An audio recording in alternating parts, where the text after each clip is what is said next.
Bonjour à tous, j'espère que vous allez bien. Donc dans cette nouvelle vidéo, on va parler de la guerre de l'opium. Mais avant toute chose, n'oubliez pas de vous abonner à cette chaîne si ce n'est pas encore fait, de liker, de partager et d'activer la cloche pour ne manquer aucune autre vidéo. Et on va pouvoir commencer le sujet dès maintenant. Alors pourquoi je vais faire un bond et parler de la guerre de l'opium? Tout simplement car il va être important de comprendre que ça a été une guerre économique qu'on a voulu étouffer au sein de l'Europe et dont la guerre de l'opium est en train de se reproduire avec le conflit entre la Chine et les États-Unis d'Amérique. Donc pour cela, en fait, il faut savoir que la guerre de l'opium, c'était un conflit qui a principalement touché l'Angleterre, à l'époque grande puissance internationale, avec la Chine. Alors pour cela, en fait, la guerre de l'opium, ça a commencé avec de l'argent métal. En fait, à chaque fois que les Anglais ils achetaient des produits venant de Chine, ils échangeaient contre des onces d'argent, des pièces. Et donc il y a eu 9 milliards d'onces britanniques, donc je vous ai pris la Britannia en référence car c'est la pièce la plus prisée actuellement au Royaume-Uni. Ils échangeaient contre de la porcelaine, des rouleaux de soie et des cargaisons de thé. De ce fait, en fait, à chaque fois qu'ils mettaient de l'argent en Chine, il y a eu un déficit commercial britannique car il y avait un gros important stock d'argent qui quittait le Royaume-Uni. De ce fait, les Britanniques se sont dit comment on pourrait récupérer notre argent métal des Chinois. Et ce qu'ils ont fait, c'est tout simplement qu'ils ont trouvé deux choses que les Chinois adoraient, c'était le tabac et l'opium, qui est une drogue. Et en fait, on s'est rendu compte qu'à chaque fois qu'ils échangeaient du tabac et de l'opium, ils reprenaient leur stock d'argent. Du coup, en fait, ils réduisaient le déficit commercial et ils reprenaient leur stock d'argent au Royaume-Uni. Et là, vous allez vous dire, mais qu'est-ce qui se passe? En fait, tout simplement, on a drogué la population chinoise tout simplement pour récupérer les stocks d'argent. Et de ce fait, on a eu des temps très durs en Chine où on a eu jusqu'à un embargo qui interdisait la vente et l'échange d'opium contre de l'argent métal au Royaume-Uni. Et de ce fait, en fait, on a eu la population chinoise qui était addicte et qui ont voulu refuser l'embargo.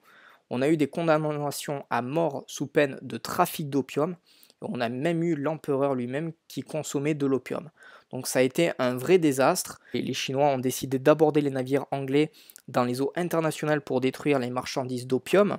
Les Anglais accusèrent les Chinois et ils décidèrent d'envoyer même l'armée indo-anglaise. Donc ça a été une armada conséquente avec de la technologie, des navires et des armes beaucoup plus performantes que l'armée chinoise.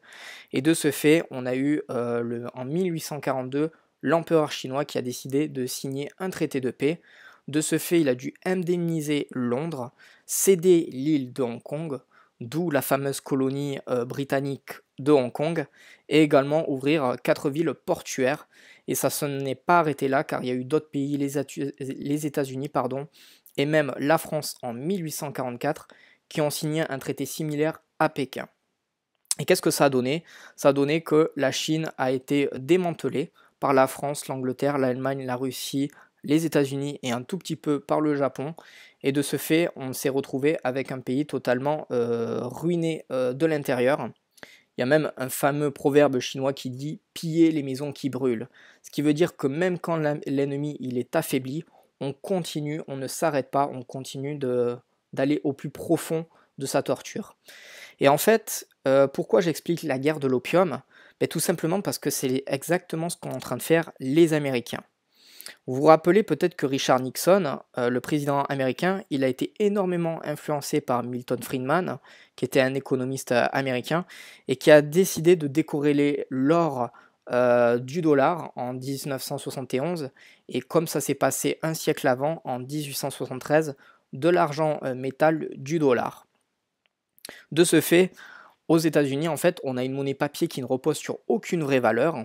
Et en fait, le point commun entre la guerre de l'opium qui s'était passée entre l'Angleterre et la Chine, elle est en train de se reproduire à nouveau entre les États-Unis d'Amérique et la Chine. Comment ça? C'est-à-dire que les Anglais ont décidé de donner de la fausse monnaie, donc de la drogue, c'était l'opium, aux Chinois pour prendre des vrais actifs, l'argent métal, tout comme le fait actuellement les États-Unis avec le dollar, qui est une fausse monnaie, et dont on est totalement drogué à imprimer de la fausse monnaie pour acheter des vrais actifs.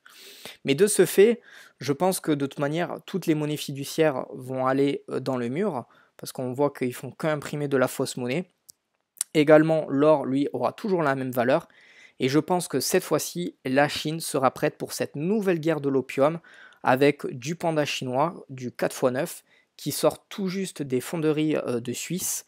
Et également, ils feront tout pour imposer leur yuan, que ce soit en Asie, et également tout pour essayer de reprendre Taïwan et que ça ne devienne pas encore un bastion du dollar américain.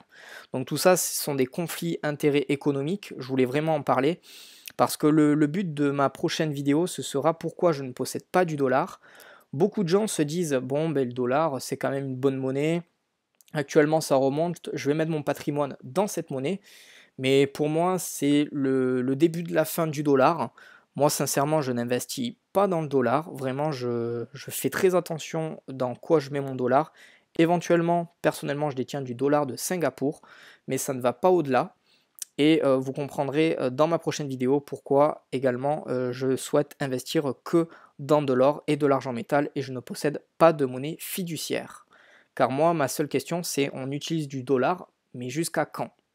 Voilà, donc j'espère que cette vidéo vous aura pu vous aiguiller, vous permettre de mieux comprendre les conflits économiques qu'on est en train de connaître à travers le monde, car en fait ce n'est qu'une guerre de monnaie, ça je le répète plusieurs fois, et en fait cette guerre de monnaie va vous permettre de mieux comprendre où vous devez placer votre patrimoine pour mieux le protéger, car on arrive dans des temps où on est en train de changer les monopoles et la monnaie qui aura le monopole sur la planète, et si on ne se met pas dans la bonne monnaie, malheureusement on peut perdre très gros au niveau de son patrimoine. Donc bientôt j'aurai enfin remis mes livres sur Amazon, donc ils seront bientôt tous à votre disposition, car j'ai eu un petit problème avec mon tout premier ouvrage que j'ai publié au Japon. Donc ne vous inquiétez pas, ça arrive très vite. Et vous pouvez toujours consulter le Patreon pour avoir du contenu exclusif. Voilà, donc j'espère que ça aura pu vous aider. Moi je vous dis à très vite dans une prochaine vidéo. Prenez soin de vous.